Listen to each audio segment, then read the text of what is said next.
Hey everyone, Coach Tate back again with another video. This time I'm going to be doing a solve of my 17 by 70, or 18 I should say. I'll be doing the last part of the solve and you'll get a time lapse of the rest of it. As you can see, it's really close to being done. I've got all of the centers done. I've got all except this edge right here solved.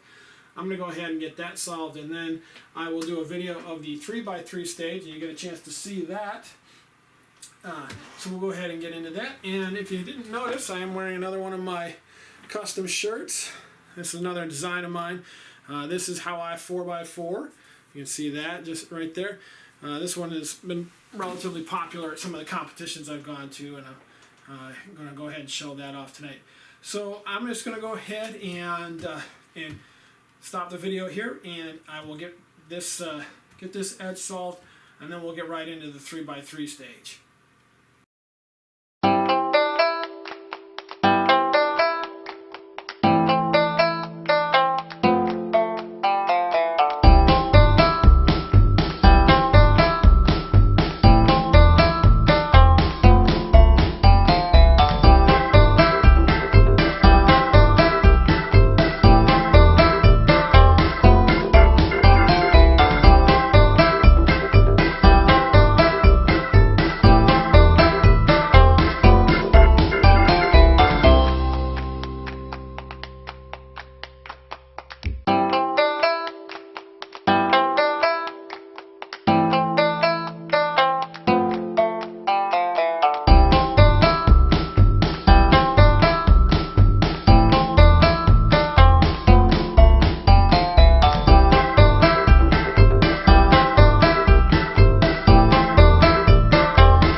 Okay, everybody, let's go ahead and get into the 3 by 3 stage.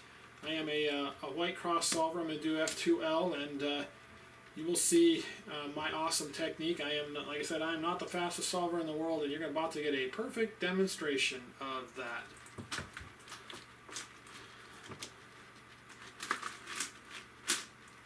So one thing, as I have been using this cube a lot more, it definitely is a very smooth cube. It's very, very easy to turn, as you can see.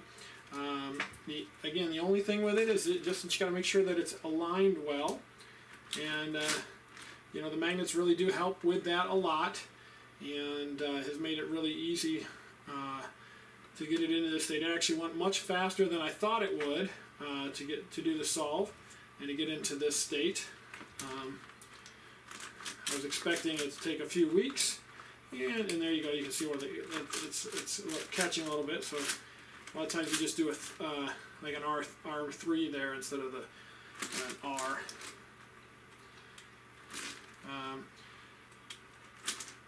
But like I said, it went a lot faster than I had expected it would. Let's see here.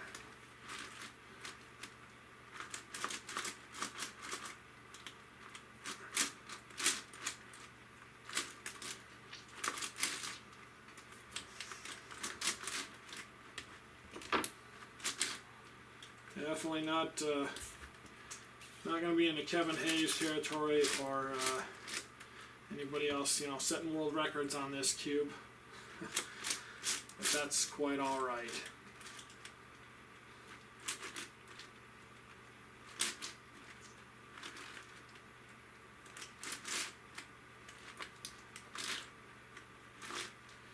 And if you're wondering why I didn't show the last edge and doing the parity algorithm on that, It's because when I do big cubes, I tend to lose muscle memory on algorithms, and it's like I forget how to do them a lot of times, and I didn't want you guys to see me screwing up the last edge algorithm, and sure enough, when I was doing it, I screwed up the algorithm. And yeah, that's why I didn't want to show that, because, you know, try to look less like a moron if possible. So anyway, now we have F2L done, and like I said, I lose muscle memory, so what I'm going to do is I am going to go back to an old method. Don Traxel, this one's for you. I am going to use the old layer by layer method from James Norris in his book, The Beginner's, or the Simple Solution to Rubik's Cube. That's the book I learned to how to solve the cube on, or using, back in 1981. And it's very, like I said before, it's a very simple solution, very easy to do. It's inefficient, but it's easy to remember, and I am able to remember last layer algorithms much easier with that than doing the standard OLL and PLL. And I'm actually very lucky here. The corners are actually in the right spots, so I just need to get them turned the right way. And a very simple corner rotation algorithm, and there you go. And now we just have to do the edges, find a solved edge. And of course, I'm probably going to have the hardest of the last three, or the hardest of the three last four edge algorithms. Let's see here. Go ahead and do a D2 here.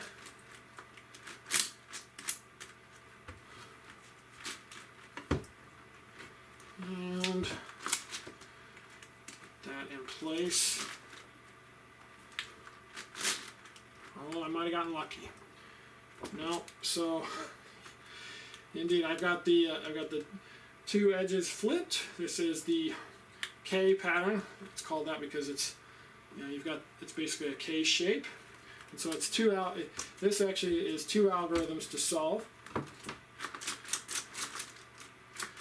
Let's go ahead and get that going.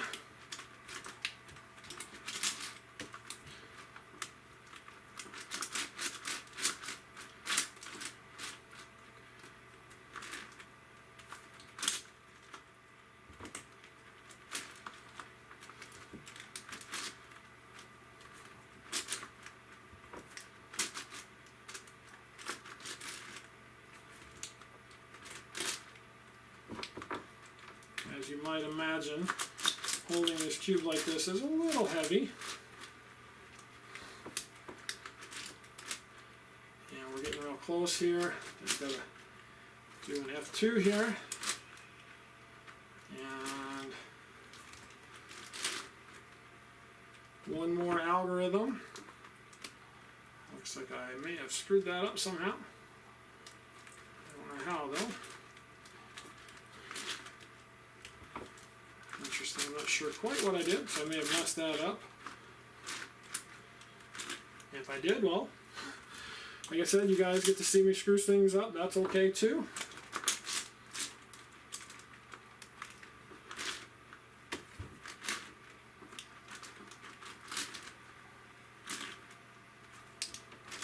And sure enough, I did. But now you get to see me do a different algorithm entirely. This is an H perm, of course, and I could do it the short way using PLL, but I told, like I said, Don Traxel, I'm going to do it for you. This is for you. I'm doing it our old school way. So we're going to go ahead and do the long algorithm for an H perm, which involves no M slices at all.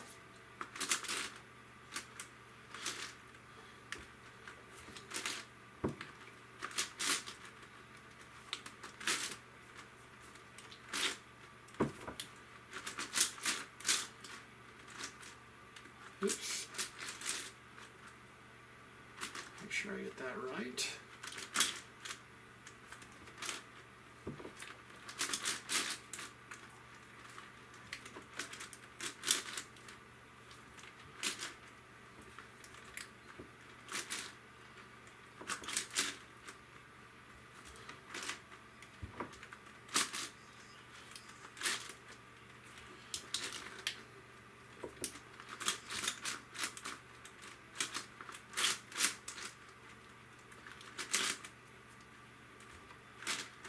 Alright, and one final D2, and boom, there it is. It is completely solved.